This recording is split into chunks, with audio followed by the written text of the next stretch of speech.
Viral di media sosial, video dua remaja putri jadi korban penjamretan di pagar stasiun LRT Jakabaring pada Jumat 23 Maret 2024 lewat. Wah, ini bapak salah si korban bikin laporan polisi ke SPKT Polrestabes Palembang guna melapor ke pelaku penjamretan yang sudah melukai anak kesayangannya. Anak jadi korban penjamretan, wong tua korban datangi sentra pelayanan kepolisian terpadu SPKT Polrestabes Palembang guna melapor ke kejadian yang menimpa anaknya. Peristiwa penjamretan tersebut terjadi di Jalan Gubernur Haji Ahmad Bastari, Kelurahan 15 Ulu, Kecamatan Jakabaring, Kota Palembang, tepatnya di bawah stasiun LRT Jakabaring pada Jumat 23 Maret 2024 sekira jam 5 sore. Kejadian tersebut sempat viral di media sosial.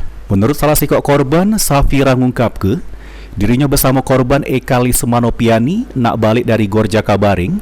Pas di tengah jalan, dirinya dibonceng korban sambil megang HP di tangannya. Tiba-tiba pas di tengah jalan ada dua wong tak dikenal berusaha ngambil HP yang dipegangnya. Namun pelaku nendang motor korban sehingga keduanya tercampak di jalan. Akibatnya korban Eka Lismanopiani ngalami luka di tangan dan kaki. Sementara kepala korban keluar ke darah dari bagian kuping akibat benturan. Kita dari mana itu, Mbak? Mau ke mana? Dari arah Goro ke balik. Nak balik.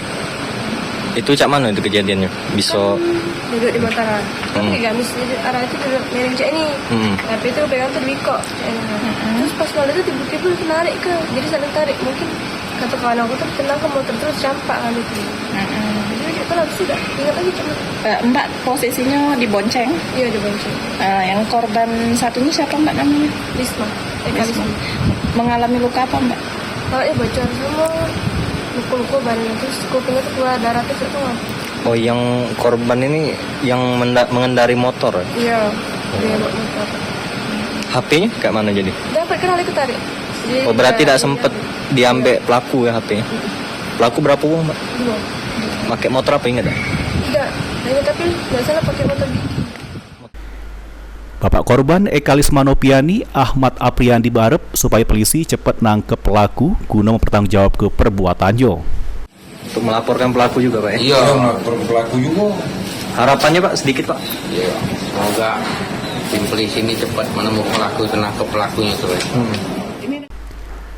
Akibat peristiwa salah si korban Eka Lismanopiani, mak ini lagi dirawat di rumah sakit guna penanganan medis lebih lanjut. Sementara si korban lainnya berhasil selamat tanpa terluka. Lutfi, PAL TV.